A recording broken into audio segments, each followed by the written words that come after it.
जैसा कि आपने पार्ट 1 में देखा कि बड़े तांत्रिक को मारने के बाद अब मुस्कान के अंदर आई हुई आत्मा अपना रूप बदलने लगती है। फिर वो आत्मा मुस्कान के माता पिता से कहती है कि चिंता मत करो, मेरा बदला आज पूरा हो गया और मैं तुम्हारी बेटी के शरीर को छोड़ के चले जाऊंगी।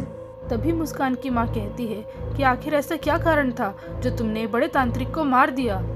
तब वो आत्मा अपनी मुक्ति से पहले मुस्कान के माता पिता और छोटे तांत्रिक को बताती है कि आज से 30 साल पहले की बात है। मेरा नाम सरोज था। मैं एक टीचर की बेटी थी। उस वक्त मुझे मेरे गांव का ही एक लड़का पसंद आ गया। दीपक भी मुझे बहुत पसंद किया करता था, लेकिन उस वक्त वो कोई काम नहीं करता था। मेरे पिताजी के डर से हम लोगों ने भाग के शादी कर ली थी। पहले तो दीपक बहुत अच्छे से मेरा ख्याल रखता था, लेकिन वक्त गुजरने के साथ साथ अब वो बदलने लगा था। पैसों की कमी होने के कारण अब वो मुझे मारने और पीटने लगा और घर में कभी कभी शराब भी पी के आ जाता था। फिर एक दिन दीपक की मुलाकात एक तांत्रिक से हुई। उस तांत्रिक ने दीपक को गड़ा हुआ धन को पाने का लालच दिया और अपने साथ एक कब्रिस्तान में ले जाने लगे। गड़ा हुआ धन पाने के लिए उन्हें एक लड़की की लाश की जरूरत थी। अब दीपक दिन रात बस इसी काम में व्यस्त रहने लगा। मेरे लाख मना करने के बाद भी दीपक ने उस तांत्रिक का साथ नहीं छोड़ा। फिर एक दिन दीपक मेरे पास आया और उसे गड़ा हुआ धन मिल गया ये बताने लगा और मुझे संदूक ले चलने के लिए कहने लगा।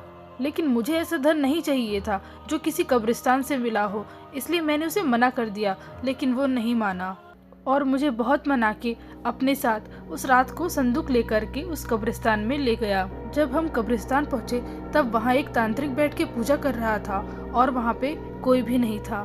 दीपक ने मुझे तांत्रिक के पास बैठाया और गड़ा हुआ धन को निकालने के लिए एक फावड़ा ले आया। दीपक ने बताई हुई जगह की बहुत खुदाई करी, लेकिन अभी तक कोई धन का बक्सा नहीं मिला था। तभी खुदाई करते वक्त उसे कुछ टकराने की आवाज आई और एक बहुत बड़ा बक्सा निकला। जब उस बक्से को खोला तो उसमें एक कंकाल रखा हुआ था।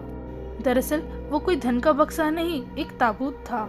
और जैसे ही हम सब उस ताबूत के अंदर झांकने लगे तब अचानक से किसी ने मेरे सर पे बहुत जोर से वार किया और जैसे ही मैंने पीछे देखा तो मुझे मारने वाला खुद दीपक ही था और खून ज्यादा बह जाने के कारण मेरी मौत हो गई।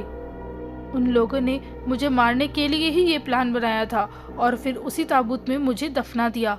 दीपक के साथ वाले तांत्रिक ने मंत्रों से मेरी आत्मा को एक बोतल में कैद कर लिया था ताकि मैं उनकी रुकावट न बनूं। जिस दीपक पे मैंने इतना भरोसा किया, जिसके लिए मैंने घर छोड़ा, उसने मेरे साथ ऐसा किया था।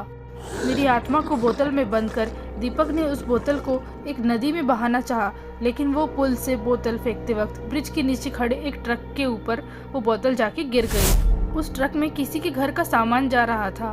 तुम लोगों से पहले जो लोग यहाँ रहते थे उन्हीं के सामान के साथ ये बोतल भी आ गई थी और उन लोगों ने उस बोतल को इतने सालों तक स्टोर रूम में एक अलमारी के अंदर रख दिया था। लेकिन तुम लोगों के आते ही तुम्हारी बेटी की नज़र उस बोतल पे पड़ी और उसने मुझे आज़ाद कर दिया।